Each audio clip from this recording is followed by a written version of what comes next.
Praise the lord. దేవుని పరిశుద్ధ నామమునకు స్తోత్రం కలుగును గాక. మరి గత వారమంతా కూడా దేవుడు తన సజీవ రెక్కల చాటున మనకు చక్కటి కాపుదలనిచ్చి, క్షేమాన్ని, భద్రతనిచ్చి, నూతన సంవత్సరం లేక నూతన మాసంలో మొదటి వారంలో దేవుడు మనలను ప్రవేశపెట్టాడు. గత 7 నెలలు కూడా దేవుడు తన వాత్సల్యతను మన ఎడల కనుపరుస్తూ వచ్చాడు. మరి ఈ నూతన మాసం ఆగస్టు మాసంలో మరి మొదటి వారంలో మనం ఈ రీతిగా చిన్న మందిగా చేరి దేవుని స్తుతించడానికి, దేవుని మహింపరచడానికి ఇచ్చిన అవకాశానికై దేవునికి వందనాలు తెలియచేద్దామండి. హల్లెలూయా, ప్రైజ్ ది లార్డ్. ఈ రోజుకున్న ప్రత్యేకత ఏంటండి?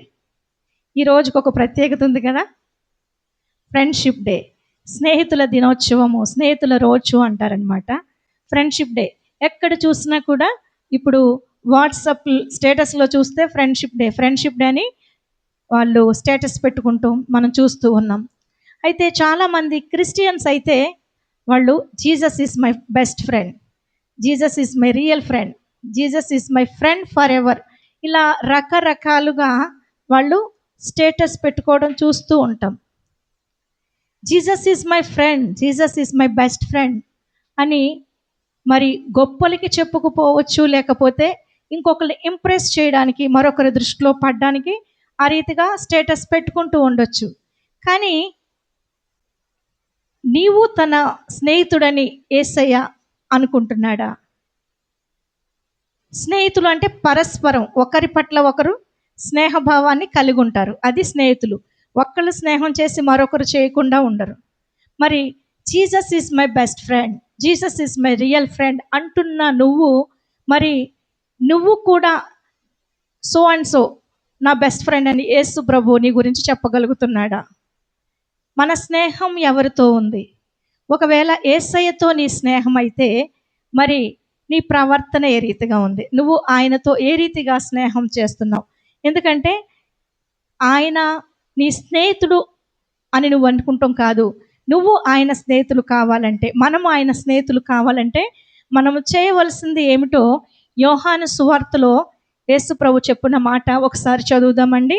యోహాను సువార్త 15వ అధ్యాయము. యోహాను సువార్త 15వ అధ్యాయము 14వ వచనాన్ని చదువుకుందాము. నేను మీకాజ్ఞాపించు వాటిని చేసిన ఎడల మీరు నా స్నేహితులై యుందురు. ఇక్కడ యేసు ప్రభు తానే చెప్తున్న మాట ఏమనంటే, నేను మీకు ఆజ్ఞాపించు వాటిని చేసిన ఎడల మీరు నా స్నేహితులై యుందురు. మరి యేసయ్య నా స్నేహితుడు, నా ప్రాణ స్నేహితుడు, నా నిజమైన స్నేహితుడు అని మనం పాటలు పాడుకుంటాము, స్టేటస్లు పెట్టుకుంటాము. అయితే అవి నోటుతో చెప్పడం మట్టుకే, వాట్సాప్ స్టేటస్లో పెట్టడం మట్టుకేనా?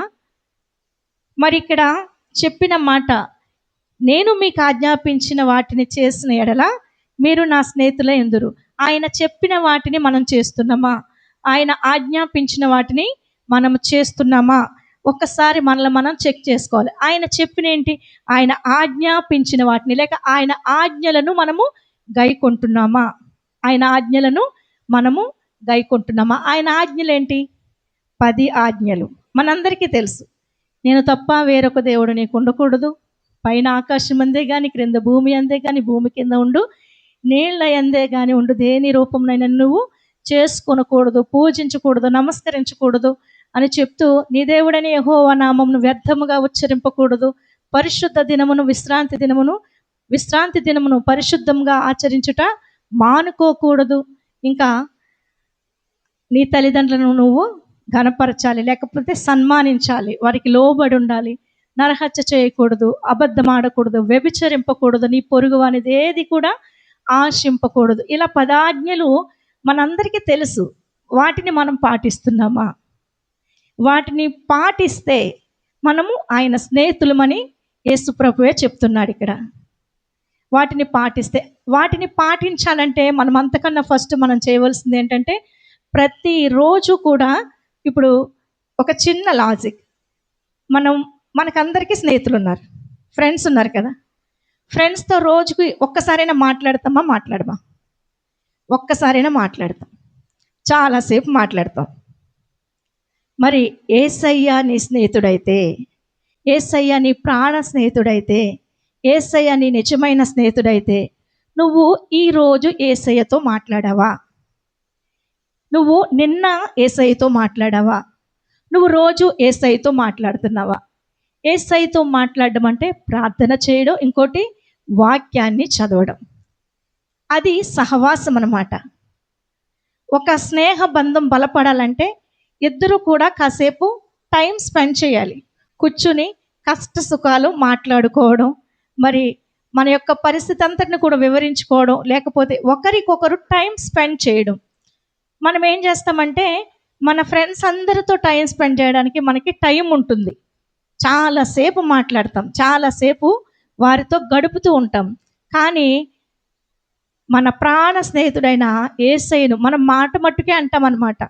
యేసయ్య నా నిజ స్నేహితుడు, యేసయ్య నా ప్రాణ స్నేహితుడని.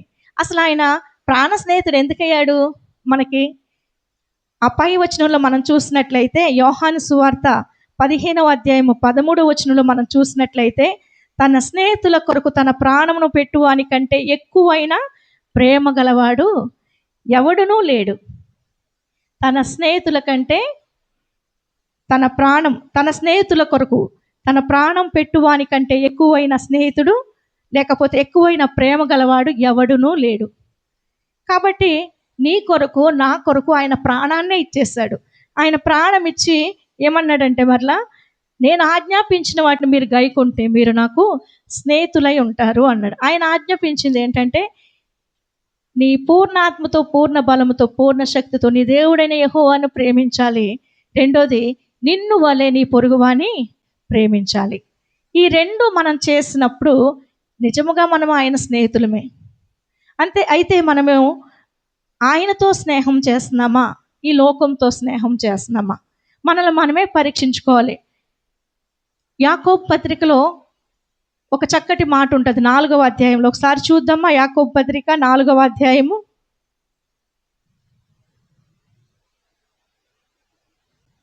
4వ వచనం చూద్దామండి. ఈ లోక స్నేహము దేవునితో వైరమని మీరెరుగరా? కాబట్టి ఎవడు ఈ లోకముతో స్నేహము చేయగోరునో వాడు దేవునికి శత్రువగును. ఇక్కడ చాలా క్లియర్గా రాయబడిన మాట. ఈ లోకము దేవుని, లేక ఈ లోక స్నేహము దేవునితో వైరమని మీరెరుగరా? మనకి తెలుసు. మీరు ఎరుగరా అని క్వశ్చన్ చేశారంటే ఆల్రెడీ తెలుసు. ఈ లోక స్నేహము దేవునికి వైరము. ఎవడు ఈ లోకంతో స్నేహం చేస్తాడో వాడు దేవునికి శత్రువు అవుతాడు. ఈ లోకంలో ఉన్నది ఏంటి? నేత్రాశ, శరీరాశ, జీవపు డంబం. చూసిందల్లా కావాలనడం, మరి ఆ అత్యాశకు పోవడం, మనము చూడకూడని చూడడం, వెళ్ళకూడని చోట్లకు వెళ్ళడం, తద్వారా పాపములో పడిపోవడం. అందుకే సామెతల గ్రంథకర్త చాలా చక్కటి మాట సెలవీయడం జరిగింది. ఒకని ఎదుట సరి అయినదిగా కనబడు మార్గము కలదు, తుదకు అది మరణమునకు త్రోవ తీస్తుంది. మన స్నేహం, మనం చేస్తున్న స్నేహం ఈ లోకానుసారంగా, లేక ఈ లోకస్తులతో, లేక ఈ లోకముతో మనం స్నేహం చేసినప్పుడు మన స్నేహం ఎక్కడికి త్రోవ తీస్తుంది? ఆ స్నేహం ముసుగులో జరుగుతున్న మోసం ఏంటి? స్నేహం ముసుగులో జరుగుతున్న పాపం ఏంటి?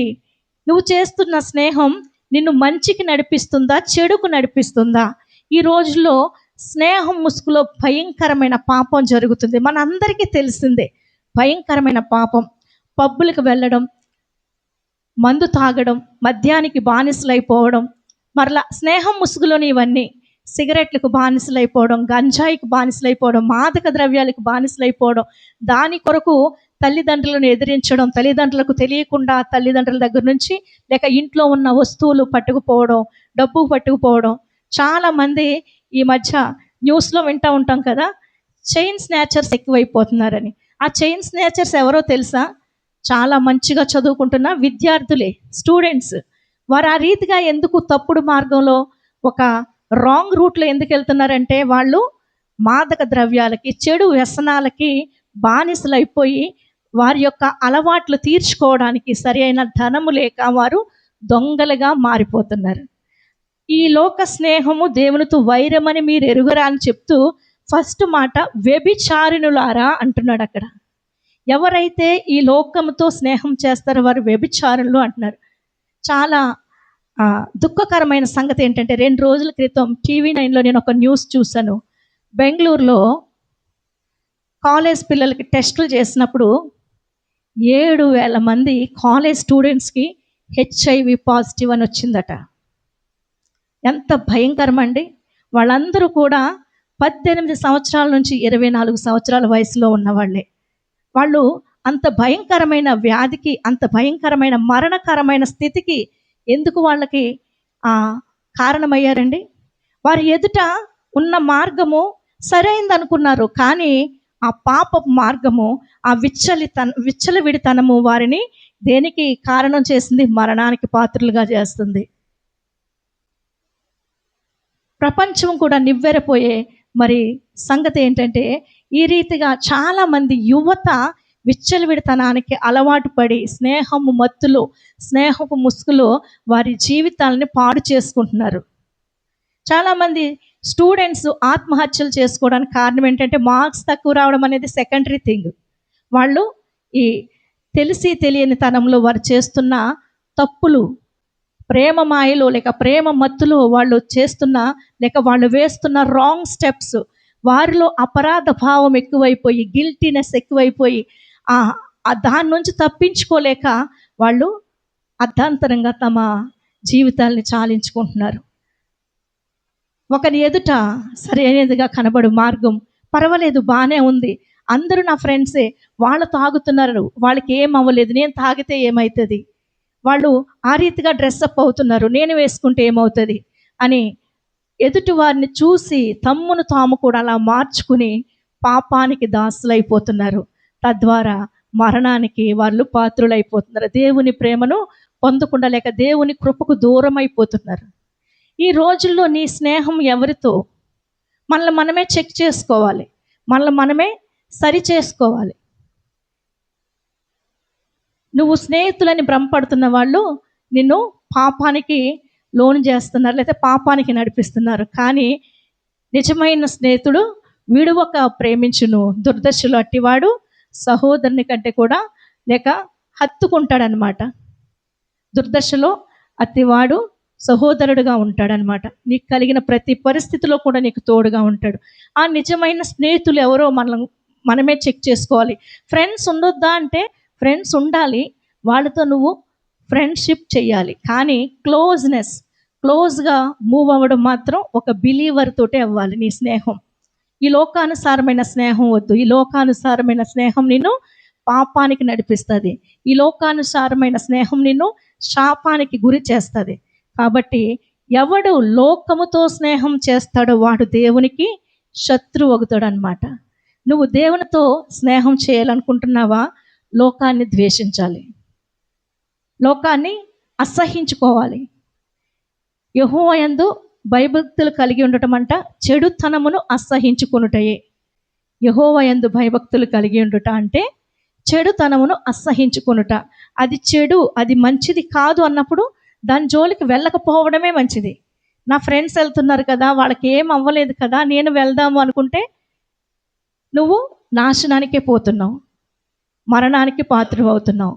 కాబట్టి మన అడుగులు ఏ రీతిగా వెళుతున్నాయో వాక్యానుసారంగా మనం జీవించాలి. ముఖ్యంగా దేవుని వాక్యాన్ని ఆధారం చేసుకుని మనం జీవించినప్పుడు దేవుని వాక్యం మనల్ని సరి అయిన మార్గంలో నడిపిస్తుంది.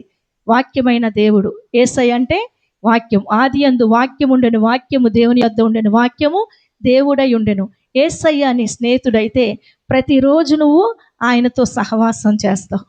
ప్రతిరోజు కూడా బైబిల్ చదవకుండా, ప్రార్థన చేయకుండా నువ్వు గుమ్మం దాటి బయటికి వెళ్ళవు. ఎందుకంటే ఆయన నీ కోసం ప్రాణం పెట్టాడు. ప్రతి క్షణం కనుపాపు వలె నిన్ను కాపాడుతూ ఉన్నాడు. నీకు తోడుగా వచ్చేవాడు నీ దేవుడైన యెహోవా. నిన్ను సరి అయిన మార్గంలో నడిపించేవాడు. తన ఆలోచన చేత సరి అయిన మార్గంలో నిన్ను నడిపించేవాడు. ఆ ప్రేమను విడిచిపెట్టి ఈ లోక ప్రేమను వెతుక్కుంటూ వెళ్తున్నావేమో, జాగ్రత్త సుమా. నీకు భంగపాటు తప్పితే మరేమి దొరకదు. ఆల్రెడీ నీ కోసం తన ప్రాణాన్నే ఇచ్చేశాడు యేసయ్య. కానీ ఈ లోకపు ప్రేమ అయితే ప్రాణాలు తీసేస్తుంది. ఎందుకంటే ఈ లోకపు ప్రేమలో స్వార్థం ఉంది, ఈ లోకపు ప్రేమలో మోసం ఉంది, ఈ లోకపు ప్రేమలో దగ ఉంది. కానీ యేసయ్య ప్రేమలో అటువంటిది ఏమీ లేదు. యేసయ్య ప్రేమ తన ప్రాణాన్ని నీ కోసం అర్పించింది, తన రక్తాన్ని అంతా కూడా నీ కోసం కార్చింది యేసయ్య ప్రేమ. మన స్నేహం ఎవరితో ఉంది? ఈ ఫ్రెండ్షిప్ డే రోజున మనం ఒక తీర్మానం చేసుకుందాం. బహుమంది స్నేహితులు లేక చెలికాండ్రు గలవాడు నష్టపడును, సహోదరుని కంటే ఎక్కువగా హత్తియుండు స్నేహితుడు కలడంట. ఎక్కువ మంది చెలికాండ్రు గలవాడు కంపల్సరీ నష్టపడతాడని బైబిల్ చెప్తుంది. ఈ లోకానుసారంగా ఏమనుకుంటారంటే ఎక్కువ మంది ఫ్రెండ్స్ని వేసుకుని తిరిగితే గొప్ప అనుకుంటారు. కానీ బైబిల్ చెప్తుంది బహుమంది చెలికాండ్రు గలవాడు నష్టపడును, ఎక్కువగా హత్తియుండు స్నేహితుడు కలడు. ఒక్క స్నేహితుడు లేక ఇద్దరు స్నేహితులు వాళ్ళు నిన్ను హత్తుకుంటారు. నీ కష్టంలో, నీ బాధలో, నీ నష్టంలో వాళ్ళు నీకు తోడుగా ఉంటారు. నీ ముందుంటారు, నీ వెనకుంటారు, నీ చుట్టూ కూడా వాళ్ళు ఉంటూనే ఉంటారు. ఎందుకంటే నువ్వు పాపంలో పడిపోకుండా, లేకపోతే నువ్వు ఏమైనా ఏ నష్టము కూడా నీ దరికి చేరకుండా ప్రతి విషయంలో నీకు చేదోడు వాదోడుగా ఉండేవాడు నీ నిజమైన స్నేహితుడు, ఎక్కువగా హత్తియుండు స్నేహితుడు. కాబట్టి అటువంటి స్నేహితుడు యేసయ్యను మన స్నేహితునిగా మనం చేసుకున్నప్పుడు మన యొక్క జీవితము అంచెలంచెలుగా అభివృద్ధి చెందుతూ ఉంటుంది. ఎందుకంటే ఆయన నీతో స్నేహం చేయడానికి ఆయన ఏమంటున్నాడు, నేను మిమ్మల్ని దాసులని పిలవను, స్నేహితులు అని పిలుస్తాను అంటున్నాడు. స్నేహితులు అంటే ఎంత దగ్గరతనమో కదా, అరమరికలు లేకుండా ఉంటాడనమాట. కాబట్టి అటువంటి స్నేహం మనం కోరుకుందాం. ఆ స్నేహం మనం కోరుకోవాలంటే ప్రతిరోజు కూడా మనం బైబిల్ చదవాలి. బైబిల్ చదవడమే కాదు, బైబిల్ని యెహోవా గ్రంథమును పరిశోధించి చదువుడని యెషయా గ్రంథంలో రాయబడిన మాట. పరిశోధిస్తూ మరి యేసయ్య వాక్యాన్ని మనం చదువుకుందాం. దేవుని వాక్యాన్ని మన హృదయంలో ఉంచుకున్నప్పుడు మనము పాపములో పడ్డానికి ఆస్కారం ఉండదు. దావీదు చెప్తున్నాడు కదా, నీ ఎదుట నేను పాపము చేయకుండానట్లు నా హృదయంలో నీ వాక్యము ఉంచుకొని ఉన్నాను. మరి దేవుని వాక్యము మన హృదయంలో ఉందా? దేవుని వాక్యము మన మనస్సులో ఉందా? ఆ దేవుని వాక్యానుసారంగా మన జీవితం ఉన్నప్పుడు మన యొక్క పరిస్థితులన్నీ కూడా మారతాయి. మనము అపాయంలో పడిపోవడం కానీ, శోధనలో పడిపోవడం కానీ దానికి ఆస్కారమే ఉండదు. ఎందుకంటే దేవుని వాక్యం చెప్తుంది, వ్యర్థమైన వాటిని చూడకుండా నా కనులను త్రిప్పివేయము అని దావీదు 119వ కీర్తనలో చెప్తున్నాడు. నువ్వు ఎప్పుడైతే దేవునితో సహవాసం చేస్తావో చెడ్డ వాటిని చూడవు, చెడ్డ మాటలు మాట్లాడవు, మరి చెడు ప్రదేశాలకు నువ్వు వెళ్ళవు. నీ పరిస్థితి అంతా మారిపోతుందన్నమాట. ఎందుకంటే దుష్ట సాంగత్యము మంచి నడవడిని చెరుపును. కొరింథీ సంఘానికి పౌలు భక్తుడు రాస్తున్న మాట. నీ స్నేహం ఎవరితో? నువ్వు మంచోడివే, నీకు మోసం తెలియదు, నీకు అబద్ధం ఆడడం తెలియదు, నువ్వు పాపం చేయవు, కానీ నువ్వు చేస్తున్న స్నేహం ఉంది చూడు, ఆ స్నేహం సరి అయినది కాకపోతే నిన్ను కూడా మోసగానిగా, ఈ లోకం చూసేదిగా, ఈ లోకం ఎదుట ఆ స్నేహం నిన్ను నిలబెడుతుంది. నిన్ను ఒక అబద్ధికునిగా ఆ స్నేహం నిన్ను నిలబెడుతుంది. కాబట్టి ప్రియా యవనస్తుడా, నీ జీవితంలో నీకు నిజమైన స్నేహితులు ఎవరు? నువ్వు ఎవరితో స్నేహం చేస్తున్నావు? నీ ఎదుట ఉన్న మార్గం మంచిదనుకుంటున్నావేమో, అది నీకు ఇప్పుడు మంచిగా అనిపిస్తుంది, కానీ అది నిన్ను మరణానికి నడిపించేదిగా ఉంది. కానీ నువ్వెప్పుడైతే యేసయ్యను నీ సొంత రక్షకుడిగా అంగీకరించి ఆయన నీ స్నేహితునిగా నువ్వు చేసుకుంటే, ఆయనకి నువ్వు హృదయంలో చోటిస్తే ఆయన నీ హృదయంలోకి వస్తాడు, నిన్ను నడిపిస్తాడు, సరి అయిన మార్గంలో నడిపిస్తాడు. తన ఆలోచన చేత నీ మార్గాన్ని స్థిరపరిచే దేవుడుగా ఉన్నాడు, నీ పరిస్థితిని మార్చే దేవుడుగా ఉన్నాడు. ఒకవేళ అయ్యో నా పరిస్థితి బాగాలేదు, నేను త్రోవ తప్పాను, నేను చాలా తప్పుడు మార్గంలో ఉన్నాను, ఎవరికి ఇష్టంగా లేను అని నీలో నువ్వే బాధపడుతున్నావేమో.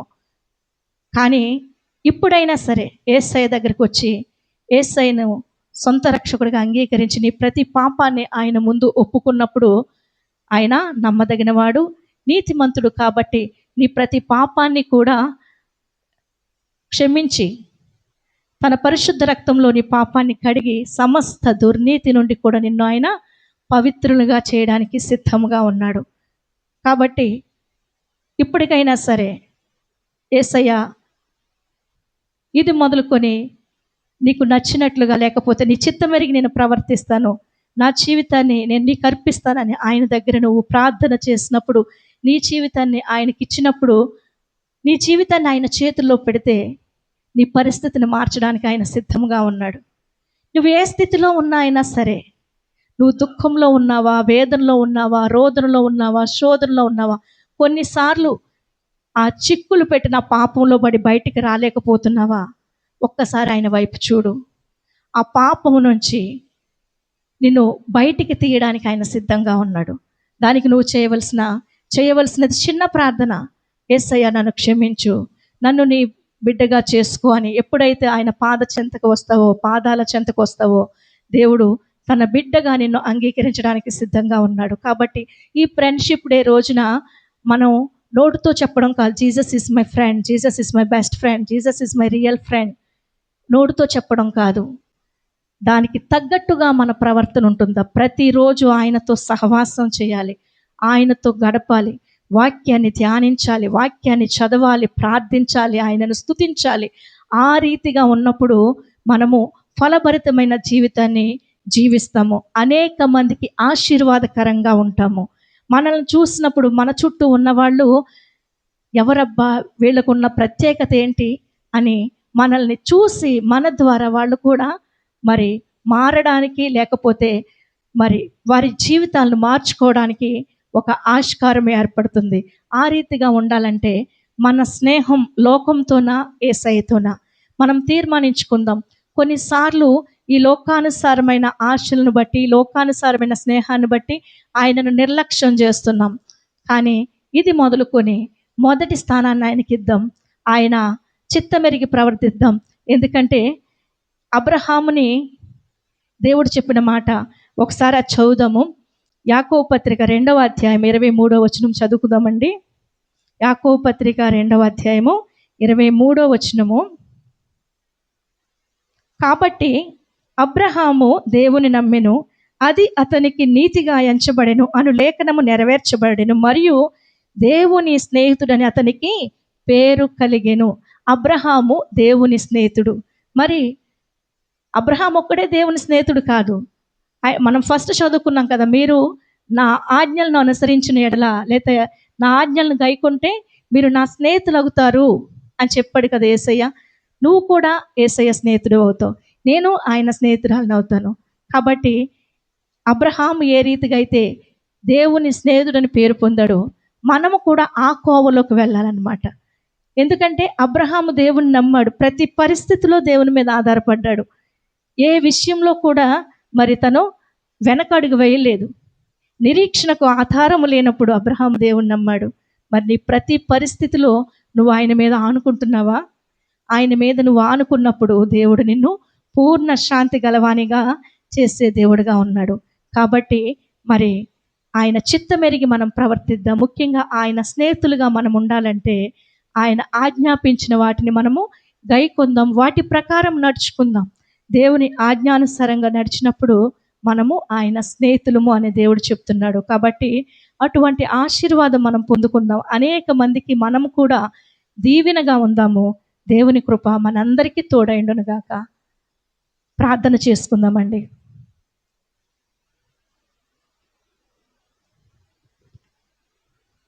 ప్రార్థన. మహాపరిశుద్ధుడు, మమ్మల్ని మిక్కిలి ప్రేమించిన మా ప్రియ పరలోకపు తండ్రి, ఇంతవరకునైనా నీ వాక్యం ద్వారా మీరు మాతో మాట్లాడినందుకు వందనాలు ప్రభువా.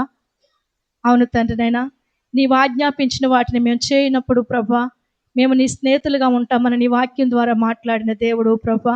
ఈ లోక స్నేహము దేవునికి వైరము, ఎవరైతే ఈ లోకంతో స్నేహం చేస్తాడో వాడు దేవునికి శత్రువు అవుతాడని నీ వాక్యము సెలవిస్తుంది ప్రభా. నైనా అయ్యా, మరి నైనా మేము ఎవరితో స్నేహం చేస్తున్నామో ప్రభా, నైనా మా జీవితంలో ప్రభా నైనా మేము ఏ రీతిగా మరి నైనా నడుస్తున్నామో ప్రభా నైనా మమ్మల్ని మేము సరి చేసుకోవడానికి, పరీక్షించుకోవడానికి సహాయం చేయండి ప్రభా. ఈ లోకానుసారంగా మేము ప్రవర్తించకుండా నా తండ్రినైనా మరి నేను నీ మనస్సు ఎరిగిన ప్రభా, నీ చిత్తానుసారంగా ప్రవర్తించడం మాకు నేర్పించండి. సమస్త ప్రవర్తన యందు పవిత్రులుగా ఉండినట్లుగా సహాయం చేయండి ప్రభా. నైనా ఈ లోకంలో ఉన్న నేను మాలిన్యాన్ని ప్రభా, ఈ లోకంలో ఉన్న పాపాన్ని, దోషాన్ని మేము నేను అంటించుకోకుండా ప్రభా, ఒకసారినైనా మీరు మమ్మల్ని పరిశుద్ధపరచవు ప్రభా. నైనా నీ పరిశుద్ధమైన రక్తంలో ప్రభా మమ్మల్ని కడిగి పవిత్రులుగా చేసావు. సమస్త దుర్నీతి నుంచి కూడా ప్రభా మమ్మల్ని విడిపించిన దేవుడవు ప్రభా. మేము మరలా ఆ పాపంలో పడిపోకుండా, శాపానికి లోను కాకుండా, ఈ లోకపు మరి మరి నా తండ్రి దుష్టత్వాన్నైనా మేము అంటించుకోకుండా ప్రభానైనా ప్రతి విషయంలో కూడా నా ప్రభానైనా సమస్త ప్రవర్తన యందు పవిత్రులుగా ఉండినట్లుగా కృపను అనుగ్రహించండి దేవా. దేవా నీకు వందనాలు, స్తోత్రాలు చెల్లిస్తున్నాం ప్రభా. ఇతరులకు మాదిరికరంగా ఉండినట్లుగా సహాయం చేయండి ప్రభానైనా. అయా మా నడత, మరి మా మాట, మా స్వభావము, మా క్రియలు సమస్తము కూడా నా ప్రభా మేమునైనా నీ పిల్లలమని నాయన తండ్రినైనా మరి సాక్ష్యం ఇచ్చేవనట్లుగా ఉండినట్లుగా సహాయము చేయండి దేవా. నీకు వందనాలు, స్తోత్రాలు చెల్లిస్తున్నాం ప్రభా. అబ్రహాము నీ స్నేహితుడని ప్రభా, దేవుని స్నేహితుడని అయినా మేము చదువుకున్నాం ప్రభా. మేము కూడా మమ్మల్ని నా స్నేహితులను పిలుస్తానంటున్నావు ప్రభా నైనా. నీకు వందనాలు, స్తోత్రాలు చెల్లిస్తున్నాం ప్రభా నైనా. మరి నీతో మేము స్నేహించాలంటే ప్రభా, నీతో సమయం గడపాలి ప్రభా. వాక్యము చదవడం, వాక్యము ధ్యానించడం మాకు నేర్పించండి దేవా. ఎక్కువ సమయం నీలో గడపడం మాకు నేర్పించండి. నేను స్తుతించడం మాకు నేర్పించండి. ఆరాధించడం మాకు నేర్పించండి నాయన. నిజమే ప్రభా, మీరు మా జీవితంలో నైనా చేసిన కార్యాలను తలుచుకున్నప్పుడు ప్రభా, ముఖ్యంగా రక్షణ కార్యాన్ని నైనా మేము తలపోసుకున్నప్పుడు ప్రభా నిజంగా ఎంతో సంతోషం ప్రభా, ఎంతో ఆనందం ప్రభా. నశించిపోయే మమ్మల్ని వెతికి రక్షించిన దేవుడు ప్రభా, యోగ్యత లేని మమ్మల్ని ప్రభా నైనా నువ్వు హెచ్చించిన దేవుడు నైనా, అర్హత లేని మమ్మల్ని ప్రేమించిన దేవుడు ప్రభా నాయన. ఎందుకు పనికిరాని వారం ప్రభా, కానీ నైనా రాజులైన యాజక సమూహముగా మమ్మల్ని చేసుకున్నావు దేవా. నీకు సొత్తైన ప్రజగా చేసుకున్నావు ప్రభా నాయన. దేవా నీకు రాజ్యపు వారసులుగా మమ్మల్ని చేసుకున్న దేవుడు ప్రభా. నీకు స్వకీయ సంపాద్యముగా మమ్మల్ని చేసుకున్న గొప్ప దేవా. నీకు వందనాలయ్యా. నీ పిల్లలమనే అధికారాన్ని మాకు దయచేసావు. ఆత్మలో మమ్మల్ని ముద్రించిన గొప్ప దేవా. నీకు వందనాలు, స్తోత్రాలు చెల్లిస్తున్నాం ప్రభా. మరి నేను నీ పిల్లలంగా ఉన్న మేము నా తండ్రి నాయన ఇహలోక మాలిన్యాన్ని అంటించుకోకుండా ప్రభానైనా నిర్దోషంగాను నా ప్రభా, యథార్థంగాను ప్రభానైనా నీ సన్నిధిలో నడిచినట్లుగా మాకు సహాయం చేయండి ప్రభా. నిజమే నా తండ్రి, ఒకని ఎదుట సరి అయినదిగా కనబడు మార్గము కలదు, అది తుదకు మరణానికి త్రోవ తీనని మేము నేర్చుకుంటున్నాం ప్రభానైనా. మరి నైనా మేము అటువంటి మరణకరమైన త్రోవల్లో వెళ్ళిపోకుండానైనా, వ్యర్థమైన వాటిని చూడకుండా నా ప్రభా సరి అయిన మార్గంలో మమ్మల్ని నడిపించండి దేవా. నీకు వందనాలు చెల్లిస్తున్నాం. నిన్ను చూసే కనులు మాకు దయచేయండి ప్రభా. నీ కొరకు పరుగులెత్తే పాదములు మాకు దయచేయండి ప్రభా నాయన. అయా మరి నా తండ్రి నైనా మా యొక్క మా నోటి మాటలు, మా హృదయ ధ్యానము తండ్రి నీ దృష్టికి అంగీకారములుగా చేయండి దేవా. నీకు వందనాలు చెల్లిస్తున్నాం ప్రభా. నీతో స్నేహించే వారంగా, నీతో సమయాన్ని గడిపే వారంగా మమ్మల్ని ఉంచండి ప్రభా. అటు ధన్యతను మాకు దయచేయండి. నిజమైన స్నేహితుడు విడువక ప్రేమించును, దుర్దశలో అట్టివాడు సహోదరుడుగా ఉండునన్న వాక్యాన్నైనా మరి నైనా మేము నేర్చుకొని ఉన్నాం ప్రభా. ఆ నిజమైన స్నేహితుడు నువ్వే నా ప్రభా నైనా. మమ్మల్ని విడువక ప్రేమించిన దేవుడు ప్రభా, ఎడబాయిక మాకు తోడుగా ఉన్న దేవుడు ప్రభా, మా చేయి పట్టి నడిపించే దేవుడు ప్రభా నైనా. అయా ముదిమి వచ్చే వరకు నేను ఎత్తుకుని వాడని నేనే అంటున్నావు ప్రభా. ఈ లోక స్నేహం ప్రభా నాయన, మేము నచ్చితే మాతో స్నేహం చేస్తారు ప్రభా నాయన. మరి నైనా మా ద్వారా వారికి లాభం ఉంటే మాతో స్నేహం చేస్తారు ప్రభా. కానీ నైనా నీవైతే నా ప్రభా మరి నైనా మేము పాపులుగా ఉన్నప్పుడు మమ్మల్ని ప్రేమించిన దేవుడు ప్రభా, భక్తిహీనులుగా ఉన్నప్పుడు ప్రేమించిన దేవుడు, శత్రువులుగా ఉన్నప్పుడు ప్రేమించి మా కొరకు ప్రాణం పెట్టిన దేవుడు అయ్యా. నీ రక్తాన్నంతటిని కార్చిన దేవుడు ప్రభు నైనా. ఇంతకంటే గొప్ప స్నేహం ప్రభా, ఇటువంటి స్నేహితుడునైనా ఈ లోకంలో ఎవ్వరు లేరు ప్రభా. ఎక్కడా కూడా నా ప్రభా నైనా మాకు దొరకరయ్యా. ఇటువంటి నైనా స్నేహాన్ని మేము నైనా మరి నేను కాదనుకుని ప్రభా లోకం వైపు మేము పరుగులు పెడుతుంటే దయచేసి క్షమించండి ప్రభా నాయన. అయా మరి నేను సరి అయిన మార్గంలో నడిపించండి దేవా. జీవ మార్గంలో నడిపించండి, నిత్య మార్గంలో మమ్మల్ని నడిపించండి దేవా. నీకు వందనాలు, స్తోత్రాలు చెల్లిస్తున్నాం ప్రభా నైనా. ఇంతవరకు నా ప్రభా మీరు మాట్లాడినందుకు వందనాలు ప్రభా. సరి చేయండి ప్రభా. అయా మా జీవితాలను ప్రభా నైనా ధన్యంగా చేయండి ప్రభా నైనా. ఆశీర్వాదకరంగా ఉంచండి ప్రభా. అనేక మందికి దీవెనకరంగా మేము ఉండునట్లుగా, మా ప్రవర్తన ఉండునట్లుగానైనా అటు కృపను మాకు దయచేయమని అడుగుచు ఆలకించిన ప్రార్థనకే స్తుతులు, స్తోత్రాలు చెల్లిస్తూ మా కొరకు త్వరలో వచ్చిన మీ ప్రియకుమారుడును రక్షకుడు అయిన యేసుక్రీస్తు నామమున పేరట స్తుతించి ప్రార్థించి వినయంతో వేడుచున్నాం పరమ తండ్రి. ఆమేన్. అందరికీ వందనాలండి. Praise the Lord. ఈరోజు